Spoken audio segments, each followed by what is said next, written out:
نحمده ونصلي على رسوله الكريم اما بعد فاعوذ بالله من الشيطان الرجيم بسم الله الرحمن الرحيم رب اشرح لي صدري ويسر لي امري واحلل عقدة من لساني يفقهوا قولي.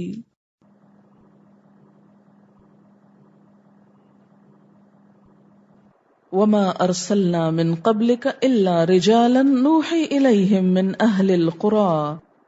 اے محمد صلی اللہ علیہ وسلم، تم سے پہلے ہم نے جو پیغمبر بھیجے تھے وہ سب بھی انسان ہی تھے اور انہی بستیوں کے رہنے والوں میں سے تھے. من اہل القرى یعنی زمین کے رہنے والے تھے، آسمان سے فرشتوں کی شکل میں نہیں اترے تھے.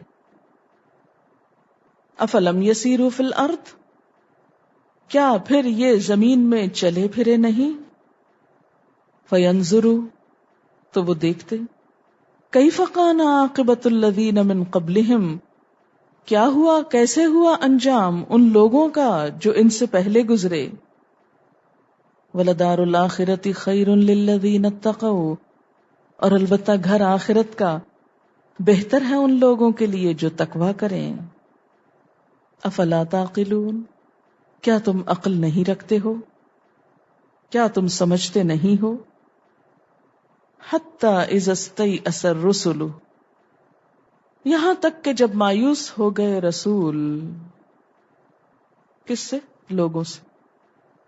ابھی تم نے پڑھا تھا مایوسی درست نہیں، تو وہ ہے اللہ کی ذات سے مایوس ہونا. اور یہاں کیا ہے؟ لوگوں کے انداز سے مایوس ہونا کہ اب ان میں کوئی خیر نہیں، ان تلوں میں تیل نہیں. وظنوا، اور انہوں نے سمجھا، یعنی لوگوں نے سمجھا، انہم قد کذبوا، کہ ان سے جھوٹ بولا گیا ہے. یعنی پیغمبروں کی بات کو انہوں نے جھوٹ سمجھا کہ رسولوں نے ہم سے جھوٹ کہا ہے.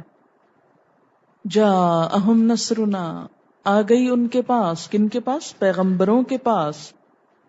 کیا آ گئی؟ نصرنا، ہماری مدد. یعنی اللہ کا عذاب کب آتا ہے؟ جیسے وہ بستیوں کے اوپر آیا جب حال یہ ہو جاتا ہے کہ لوگوں کے اندر سے بالکل جذب کی صلاحیت ختم ہو جاتی، کھلا کھلا حق دیکھ کر بھی وہ مانتے نہیں، حق کو ڈینائی کرنے لگتے ہیں اور پیغمبر کو جھٹلا دیتے ہیں.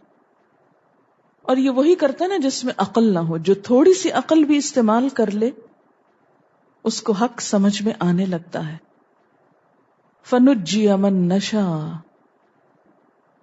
تو بچا لیا گیا جس کو ہم نے چاہا.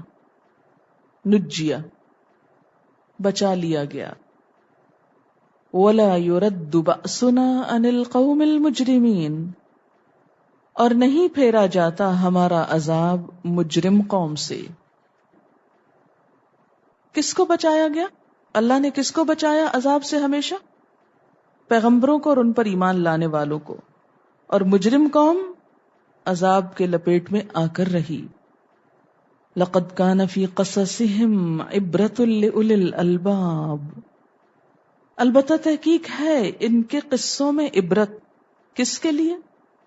عقل والوں کے لیے، اولی الالباب کے لیے. یہ سارے قصے عقل والوں کو فائدہ دیتے ہیں. ما کان حدیثا یفترا، یہ ایسی ہی من گھڑت باتیں نہیں ہیں، کوئی ایسی بات نہیں جو ایسے ہی گھڑ لی گئی ہو. ولیکن، لیکن، تصدیق الذی، تصدیق ہے اس چیز کی، بین یدیہ، جو اس سے پہلے گزری، یعنی پچھلی کتابیں. وہ تفصیل کل شیء، اور تفصیل ہے ہر چیز کی، یعنی جو ضرورت ہے انسان کی ہدایت میں سے، یعنی ہدایت کی تمام ضروری چیزوں کی تفصیل ہے. وہدن، اور ہدایت ہے، رہنمائی ہے، گائیڈ بک ہے. ورحمتن، اور رحمت بھی ہے. لقوم یؤمنون، ماننے والے لوگوں کے لیے. اللہ کی کتاب ہدایت کب بنتی ہے؟ آغاز میں، ابتدا میں. اور رحمت کب بنتی ہے؟ انجام میں. جو اللہ کی کتاب کو ہدایت سمجھ کر اپنا لے لیں ان کا انجام رحمت ہے، پھر وہ رحمت کی پناہ میں آ جائیں گے. اور جو اس کی رہنمائی قبول کرنے سے انکار کر دیں پھر ان کے لیے رحمت بھی کوئی نہیں. اسی لیے آپ دیکھیں گے کہ قرآن کے لیے لفظ ہدایت اور رحمت ساتھ ساتھ آتا ہے کئی جگہ. اپنے پہ غور کر لیں کہ ابتدا میں محض کیا ہے، صرف یہ جاننے کی کوشش کہ کیا کہتی ہے اللہ کی کتاب، کیا ہے اس میں. بعض اوقات جسٹ آؤٹ آف کیوریوسٹی، بعض اوقات صرف یہ کہ اچھا جاننا چاہتے ہیں کہ کیا لکھا ہے اس میں. جیسے کسی بھی چیز کو جاننا چاہتے، جاننے کی غرض سے کھولتے جاتے ہیں تو صرف جاننا نہیں ملتا، صرف علم نہیں آتا، ساتھ اس کی رحمتیں بھی آتی، ساتھ ہی آنے لگتی ہیں. لیکن اصل رحمت اس وقت محسوس ہوگی جب انجام نظر آئے گا، اگر اس کے مطابق زندگی گزری. لقوم یؤمنون، ماننے والے لوگوں کے لیے، اس قوم کے لیے جو ایمان رکھتی ہو. سورۃ الرعد، سورۃ الرعد مکی سورت. رعد بجلی کی کڑک کو کہتے ہیں، پہلے سپارے میں پڑھا. اور اس سورت کے اندر اس کا ذکر بھی آیا ہے اور اس کا کچھ مزاج بھی ہے، اس سے مماثلت رکھتا ہے. 6 رکوع ہیں، 43 آیات، گویا پچھلی صورتوں کے مقابلے میں چھوٹی صورت ہے، جلدی ختم ہو جائے گی. بسم اللہ الرحمن الرحیم. الف لام میم را، مکی صورتوں کی علامت. تلک آیات الکتاب، یہ آیات ہیں کتاب کی. جب ہر سورت کے شروع میں لفظ کتاب آتا ہے تو اس سے مراد عموماً وہی سورت ہوتی ہے. کتاب کے ویسے تو معنی پورا قرآن ہے، اور صرف قرآن نہیں، پچھلی کتابوں کے مجموعے کو بھی الکتاب کہا جاتا ہے. لیکن عموماً آپ نے دیکھا ہوگا کہ سورت کے آغاز میں لفظ کتاب آتا ہے تو اس سے مراد خصوصی طور پر وہ سورت بھی ہوتی ہے. وَالَّذِي أُنزِلَ إِلَيْكَ مِن رَّبِّكَ الْحَقُّ، اور وہ چیز جو اتاری گئی ہے تیرے رب کی طرف سے وہ حق ہے، وہ بالکل سچی ہے. کون سی چیز؟ آیات الکتاب. وَلَكِنَّ، لیکن اکثر الناس، لوگوں کی میجورٹی، اکثریت، لا یؤمنون، مانتی نہیں. پچھلی سورت کا اختتام ہو رہا تھا نا، ہدی ورحمۃ لقوم یؤمنون، لیکن یہاں پر اگلی ہی آیت میں کیا فرمایا؟ اکثر الناس لا یؤمنون. اور یہ کتنی سچی بات ہے. آپ دیکھیں کہ اس شہر میں کتنے فیصد لوگ ہیں جو قرآن سے تعلق جوڑے ہوئے ہیں اس کو سمجھنے سے. خواتین میں دیکھ لیں، حضرات میں دیکھ لیں، یوتھ میں دیکھ لیں، قرآنک لٹریسی کا حال کیا ہے. اور اس میں بھی ہدن کتنے لوگوں کے لیے ہے. اسی لیے آپ دیکھیں گے کہ ہر دور اور ہر علاقے میں یہی کچھ ہے.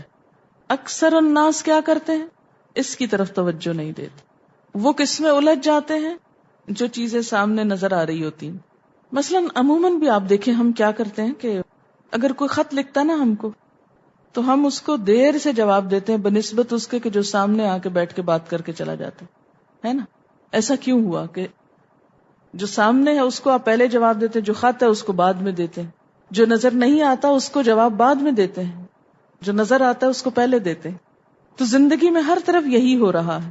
جو چیزیں ہمیں نظر آتی ہیں، ہم سے ڈیمانڈ کرتی ہیں کچھ، ان کو ہم پہلے لبیک کہہ دیتے ہیں، ان کو ہم پہلے جواب دیتے ہیں، اور جو نظر نہیں آتی ان کو ہم ٹال مٹول کرتے جاتے ہیں. اچھا پھر صحیح، بعد میں صحیح. تو یہاں پر بھی اللہ کی ذات چونکہ ان ظاہری آنکھوں کو نظر نہیں آتی، انجام قیامت کے دن جو ہونے والا ہے وہ نظر نہیں آتا، لہذا ان سب چیزوں کے بارے میں ٹال مٹول کہ ہاں ہے، ٹھیک ہے، کر لیں گے، پھر کبھی کر لیں گے، بڑے ہو کے کر لیں گے، بوڑھے ہو کے کر لیں گے، بعد میں کر لیں گے. اللہ الذی، لیکن وہ سوچیں بعد میں کرنے والے کہ کس رب کو پیچھے کر رہے ہیں. اس رب کو جس کی قدرت اور جس کا کمال یہ ہے. اللہ الذی رفع السماوات، اللہ وہ ذات ہے جس نے بلند کیا آسمانوں کو بغیر امدن بغیر ستونوں کے ترونہا انہیں تم دیکھتے ہو. ابھی تو کتاب کی بات ہو رہی تھی، ابھی آسمانوں کی بات ہونے لگ گئی. یہ کیا بات ہوئی بلا؟ اس لیے کہ جس رب نے یہ کائنات بنائی ہے اسی رب نے یہ کتاب بھیجی ہے. کائنات ایک مشین ہے اور کتاب ایک گائیڈ بک ہے کہ اس کے ساتھ کیسے معاملہ کرنا ہے. ایک کتاب لکھی ہوئی ہے، ایک کتاب بنی ہوئی ہے. ایک کتاب ہم پڑھتے ہیں اور ایک کتاب ہم دیکھتے ہیں. کائنات خود ایک کتاب ہے جس کی آیات نشانیاں ہیں، اور قرآن بھی ایک کتاب ہے اور اس کی آیات یہ احکامات ہیں، تعلیمات ہیں. دونوں میں کوئی کنٹراڈکشن نہیں، کوئی تضاد نہیں، ان میں کوئی فرق نہیں کرنا کہ اس کو تو ہم لے رہے ہیں اور اس کو نہیں لیتے. ہم کیا کرتے ہیں؟ اس کی کائنات اور اس کی بنائی ہوئی چیزوں کو تو ہم لے لیتے ہیں اور بعض اوقات ان پر غور و فکر بھی کر رہے ہوتے ہیں، لیکن اس کتاب کو نہیں لیتے، نہ اس پہ غور و فکر کرتے ہیں، نہ ہی اس کو استعمال کرتے ہیں. کائنات کے تو فائدے کی چیزوں کو استعمال بھی کرتے ہیں، ایکسپلور بھی کرتے ہیں، ان میں ریسرچ بھی کرتے ہیں. وہ اس لیے نہیں کرتے کہ ہمیں اپنے رب کو پہچاننا ہے، اس لیے کرتے ہیں کہ ہمیں اس سے فائدہ اٹھانا ہے. اور سچی بات ہے اس میں سے بھی جو چیزیں ہم کو فائدہ دیتی ہیں ان کو بھی ہم لے لیتے ہیں. مثلا قسم اٹھانی ہو کسی عدالت میں تو اس کو لے لیتے ہیں. کب انکار کیا؟ کوئی فوت ہو جائے تو لیتے ہیں کہ نہیں؟ کیونکہ اب فوت ہونے والے کو تو مال و دولت کی، پلاٹس کی، جائیداد کی ضرورت نہیں، اب اس کو کس کی ضرورت ہے؟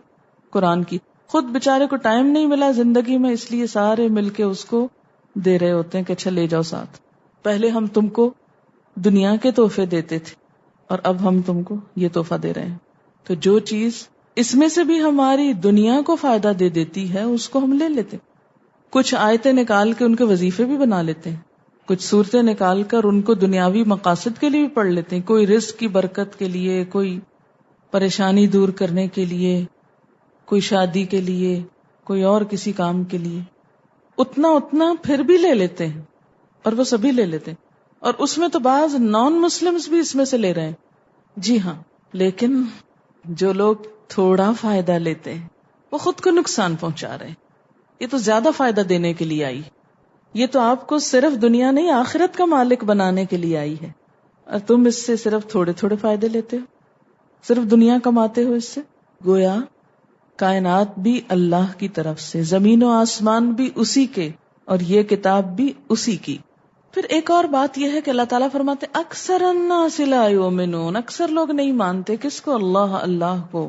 اکثر لوگ خدا کو نہیں مانتے، یعنی کتاب کو نہیں مانتے، اس کے بھیجنے والے کو بھی نہیں مانتے. اس کی وجہ کیا ہے؟ کہ وہ نظر نہیں آتا. ہم وہ مانتے ہیں جو ہم کو نظر آتا ہے، لیکن اس کے ساتھ ساتھ ہم بعض اوقات وہ بھی مانتے ہیں جو ہم کو نظر نہیں آتا. آپ کو معلوم ہے کہ ایک تھیری ہے، اور وہ کیا ہے کہ یہ جو فضا ہے، یہ جو ہم کو خالی نظر آتی ہے، یہ اصل میں خالی نہیں ہے. اس کے اندر کچھ ایسی ریڈیائی لہریں ہیں ایک نیٹ کی طرح جو پلانٹس کو باہم باندھے ہوئے ہیں. یہی وجہ ہے کہ کسی بھی پلانٹ سے روشنی ڈائریکٹ نہیں ہم پہ پڑتی، کرو کے ساتھ پڑتی. میں نے ایک میوزیم میں اس کا عملی مظاہرہ بھی دیکھا، تو میں سوچ رہی تھی کہ وہ لوگ جو اللہ کو اس لیے نہیں مانتے کہ وہ نظر نہیں آتا، وہی لوگ یہ مان رہے ہیں کہ یہ کائنات نہ نظر آنے والی تاروں سے باہم بندھی ہوئی ہے، جڑی ہوئی ہے. یہ پلانٹس باہم ایک دوسرے سے پکڑے ہوئے. آپ اس کو میگنیٹ بھی کہہ سکتے ہیں، لیکن اب باقاعدہ وہ میں نے تصویریں دیکھی، مووی دیکھی کہ جس میں وہ نیٹ بنا ہوا دکھایا گیا مختلف پلانٹس کے درمیان. یہ چیز تو 1400 سال پہلے اللہ تعالیٰ نے فرما دی تھی. اللہ الذی رفع السماوات، اللہ وہ ذات جس نے آسمان اونچے اونچے اونچے اٹھائے، اور بغیر امدن، بغیر پلرز کے. تمہاری کوئی چھت پلرز کے بغیر نہیں کھڑی، لیکن اس کی یہ چھت پلرز کے بغیر ہے. ترونہا، تم دیکھتے ہو اس کو کہ پلرز کے بغیر ہے. اور دوسرا معنی بغیر امدن ترونا، ایسے ستونوں کے ساتھ بنائی کہ جن کو تم دیکھ سکو، یعنی نہ نظر آنے والے سہاروں پر قائم ہے. ہم میں سے کس نے دیکھی ہیں وہ لہریں جس کے بارے میں سائنٹسٹ یہ کہہ رہے ہیں یہ پلانٹس اس کے ساتھ بندھے ہوئے ہیں، ان لہروں کو تو مان رہے ہیں، منوا رہے ہیں، لوگوں کو دکھا رہے ہیں، یقین کروا رہے ہیں، لیکن اگر رب خود نظر نہیں آتا ان کی ظاہری آنکھوں کو تو اس کو ماننے سے انکار کر رہے ہیں. وہی لوگ اس کا انکار کر رہے ہیں. پر میں تمہارے انکار سے کیا ہوتا ہے؟ اللہ الذی، اللہ تو وہی ذات ہے، رفع السماوات، جس نے اٹھائے آسمان، بغیر عمد، بغیر ستونوں کے، ترونہا، جنہیں تم دیکھ سکو، یعنی نظر نہ آنے والے ستونوں پر. مراد کیا کہ ستون تو ہیں، تم کو نظر نہیں آتے. تو ان کو سائنٹسٹ جو ہے نا وہ میگنیٹک فیلڈ کا نام دیتے ہیں. وہ کہتے ہیں کہ ایک میگنیٹک فیلڈ ہے، یعنی ایسی مقناطیسی لہریں ہیں یا سہارے ہیں جو پلانٹس کو ایک دوسرے کے ساتھ باندھے ہوئے ہیں. ثم استوى على العرش، پھر وہ مستوی ہوا عرش پر. وسخر الشمس والقمر، اور اس نے مسخر کر رکھا ہے سورج اور چاند کو.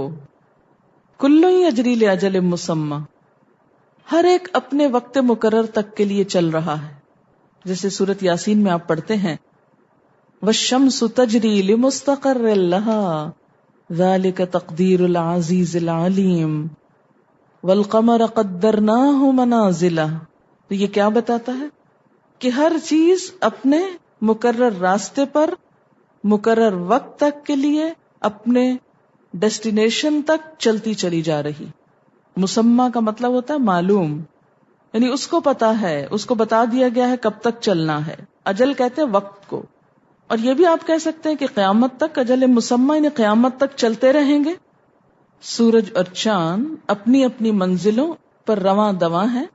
ان کی دوہری حرکت ہوتی ہے نا، ایک حرکت تو ان کی اپنے آربٹ میں ہے اور دوسری حرکت ایکسس کے گرد. لہذا آپ دیکھتے ہیں کہ 24 گھنٹوں کے اندر رات پھر دن میں بدل جاتی. والشمس والقمر والنجوم مسخرات بامرہ، ہر چیز ایک نظام کی پابند ہے. یہ کیا بتاتی کہ ہر چیز ایک نظام کی پابند ہے؟ نظام دینے والے کا بتاتی ہے کہ کوئی ہے جو یہ نظام دے رہا ہے. وہ کون ہے؟ یدبر الامر، جو سارے معاملے کی تدبیر کر رہا ہے، پوری کائنات کی. یفصل الآیات، آیات کھول کھول کے بیان کرتا ہے. وہی رب جو ایک طرف کائنات کے سارے معاملے کی تدبیر کر رہا ہے اور دوسری طرف قرآن کی آیات کھول کھول کے بتا رہا ہے. دونوں میں کوئی فرق نہیں، دونوں اسی کی طرف سے.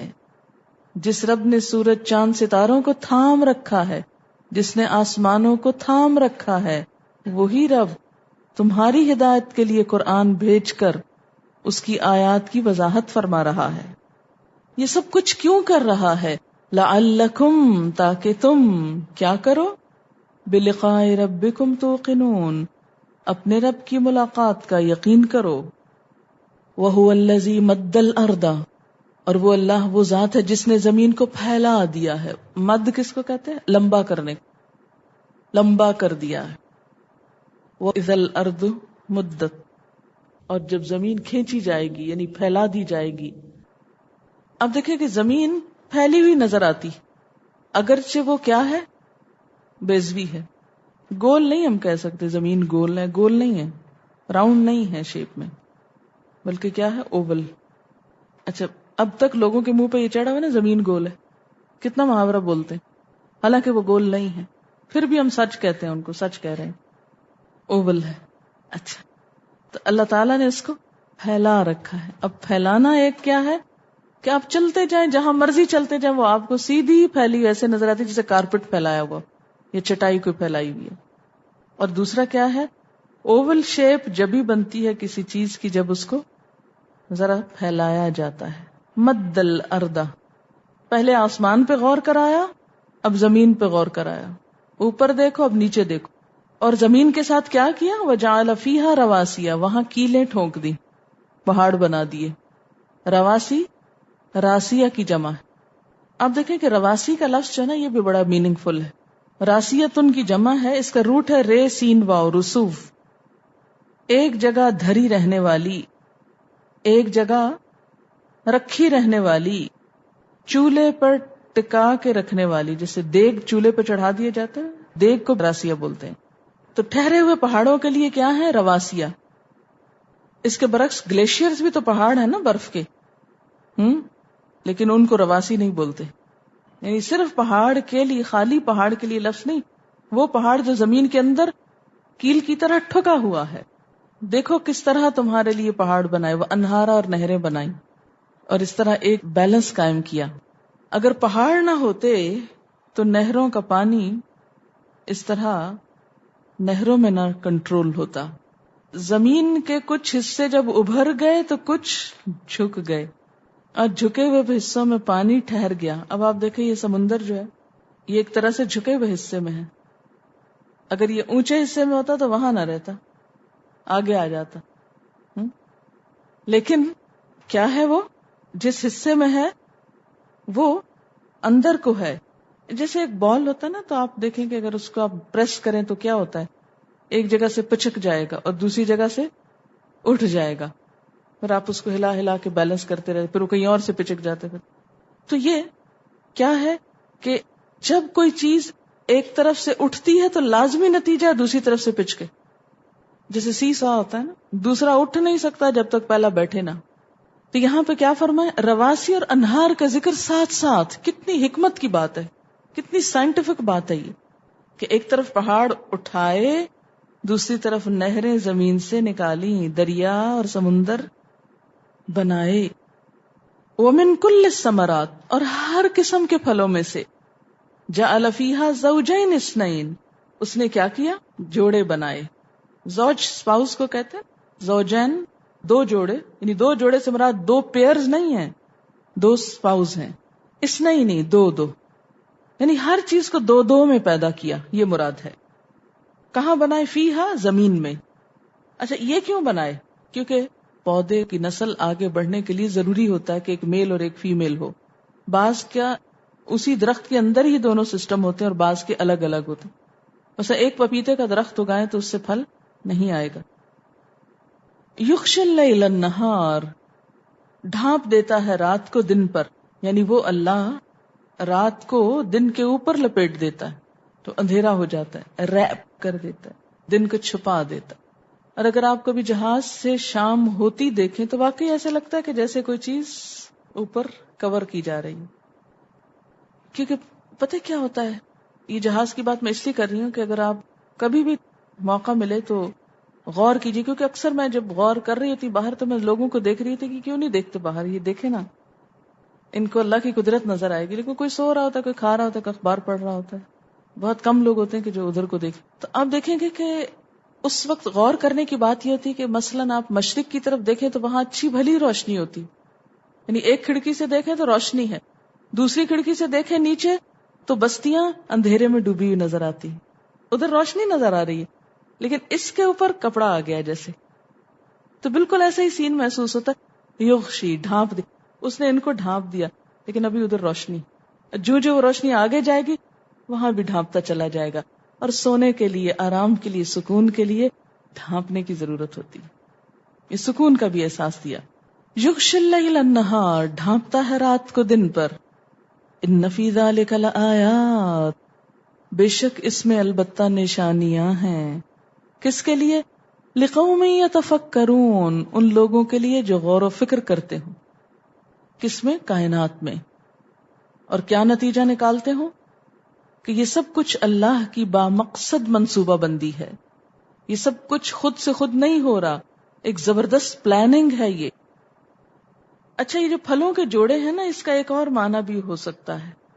مثلاً کھٹے اور میٹھے کا جوڑا ہو سکتا ہے، سرد گرم کا ہو سکتا ہے، سیاہ سفید کا ہو سکتا ہے، ایک دوسرے سے مختلف اور اپوزٹ کا ہو سکتا ہے.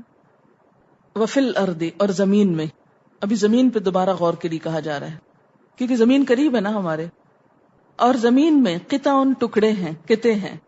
کیسے؟ متجاورات، باہم ملے ہوئے لیکن ویسے مختلف ہوتے ہیں. یعنی ساری زمین ایک دوسرے سے ملی ہوئی ہے لیکن ہر تھوڑی دوری کے بعد زمین کی اصلیت بدل جاتی، حالت بدل جاتی. کہیں صحرا ہے، کہیں زرخیز میدان ہے، کہیں پہاڑی علاقے ہیں، کہیں پتھریلی بنجر زمین ہے. لیکن یہ ساری ویرائٹی کے باوجود باہم ملے ہوئے ہیں. متجاورات، یہ لفظ ذرا مشکل لگ رہا ہے لیکن غور کریں تو بہت آسان ہے. جور سے ہے. جار ہمسائے کو کہتے ہیں, پناہ دینے والا. جوار رحمت نہیں اردو میں استعمال ہوتا, لیکن جور ظلم کے لیے بھی استعمال ہوتا ہے اپوزٹ میں, اور خصوصاً جب اوپر الا آ جائے, کسی پر ظلم کرنا.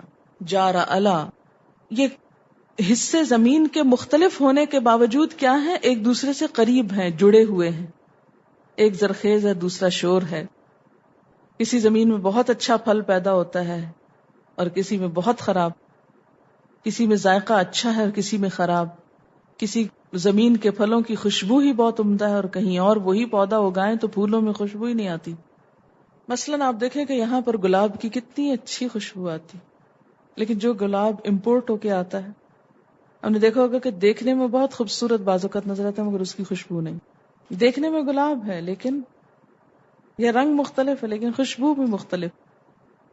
وجنات, اور باغات ہیں, من عناب, انگوروں کے, عنب کی جمع. وزرع, اور کھیتیاں ہیں. ونخیل, اور کھجور کے درخت ہیں. سنوان, دوہرے, یعنی ایک جڑ سے 2 تنے نکلے ہوئے. کبھی دیکھا ہوگا ایسے وی شیپ میں 2 درخت اوپر اٹھے ہوئے کھجور کے, اس کو سنوان بولتے ہیں. سنوان سنون سے ہے, وہ شاخ جو درخت کی جڑ سے نکلی ہو, اس سے تسنیہ سنوان ہے, اور جمع سنوان. حدیث میں آتا ہے ام الرجل سنو ابیہ, آدمی کا چچا اپنے باپ کی طرح ہے کیونکہ دونوں کی اصل ایک ہے, جڑ ایک ہے, باپ ایک ہے. وغیر سنوان, اور کچھ اکہرے ہی ہوتے ہیں, یعنی کچھ گٹلیوں سے 2 درخت نکل آتے ہیں ٹوینز, اور کچھ سے ایک ہی. یسقا بماء واحد, سب کو ایک پانی پلایا جاتا ہے, لیکن اس کے باوجود وَنُفَضِّلُ بَعْضَهَا عَلَى بَعْضٍ فِي الْأُكُلِ, ان میں سے بعض کو بعض پر ذائقے کے اعتبار سے ہم فضیلت دے دیتے ہیں. ان فی ذلک لآیات لقوم یعقلون, یقیناً اس میں نشانیاں ہیں ان لوگوں کے لیے جو عقل رکھتے ہوں. کیا نشانیاں ہیں؟ کن نشانیوں کی طرف توجہ دلائی جا رہی؟ نمبر 1 کہ جیسی زمین ہوگی ویسی پیداوار ہوگی, جیسی ماں ہوگی ویسے ہی اولاد ہوگی, یعنی اخلاق وغیرہ جو تربیت اس کو ملے گی. اسی طرح حسن بصری کہتے ہیں ھذا مثل ضرب اللہ لقلوب بنی آدم, یہ مثال اللہ نے انسانوں کے دلوں کی حالت بیان کرنے کے لیے بتائی کہ مختلف انسانوں کے دل مختلف ہوتے ہیں. کچھ کے دل بہت اچھے ہوتے ہیں لہذا ان کے اعمال بھی بہت اچھے ہوتے ہیں, ان کے ذائقے بھی ان کے عمل کے بہت اچھے ہوتے ہیں. یسقا بماء واحد, ایک ماحول میں رہتے ہیں, ایک گھر میں رہتے ہیں جیسے یوسف علیہ السلام اور ان کے بھائی, لیکن یسقا بماء واحد, ایک باپ کی اولاد ہے, لیکن وَنُفَضِّلُ بَعْضَهَا عَلَى بَعْضٍ فِي الْأُكُلِ, کھانے میں ذائقے میں سب ایک دوسرے سے فرق, بیہیویئر میں, اخلاق میں, کردار میں. یعنی زمین کی طرح انسان اور ان کے دل بھی مختلف ہیں. کوئی ہدایت قبول کر لیتا ہے, کوئی انکار کر دیتا ہے, کوئی تھوڑی سی لے لیتا ہے, کوئی بہت زیادہ قبول کر لیتا ہے. کسی کے دل میں ایمان کا بیج جائے بیک وقت کئی درخت اگاتے ہیں, اور کسی میں ایک ہی سوکھا سا. جب ماحول سے فرق پڑتا ہے, زمین کا فرق بھی ہوتا ہے اور ماحول کا بھی فرق ہوتا ہے. بعض پودے مختلف علاقوں میں اتنے خوبصورت ہوتے ہیں جب آپ ان کو اٹھا کے اپنے علاقے میں لا لگاتے ہیں بیچارے سوکھ جاتے ہیں. مثلا یہاں کے کچھ پودے اگر آپ مثال کے طور پر کوکونٹ, ناریل کو مری میں اگانا چاہیں, حالانکہ مری میں ویسے بہت اونچے درخت اگے ہوئے, تو آپ کے اتنے جو فالتو اگے ہوئے ہیں تو بہتر ہے کوئی پھلدار درخت لگا لیا جائے. یہ وہاں نہیں اگے گا, اگے گا بھی تو انڈور پلانٹ کے طور پہ آپ رکھ لیں تو رکھ لیں, پھل نہیں دے گا. وہاں جا کر اس کی صلاحیتیں ختم ہو جائیں گی. اچھا ماحول انسان کو آگے بڑھنے میں مدد دیتا ہے, لیکن صرف ماحول بھی کچھ نہیں کر سکتا. یہاں بھی آپ نے دیکھے ہوں کہ کچھ درخت بہت عمدہ ہیں اور کچھ سوکھے سڑے, حالانکہ زمین ایک, پانی ایک, ماحول ایک, سب کچھ ایک. وآخر دعوانا ان الحمد للہ رب العالمین. سبحانک اللہم وبحمدک نشہد ان لا الہ الا انت نستغفرک ونتوب الیک. والسلام علیکم ورحمۃ اللہ وبرکاتہ.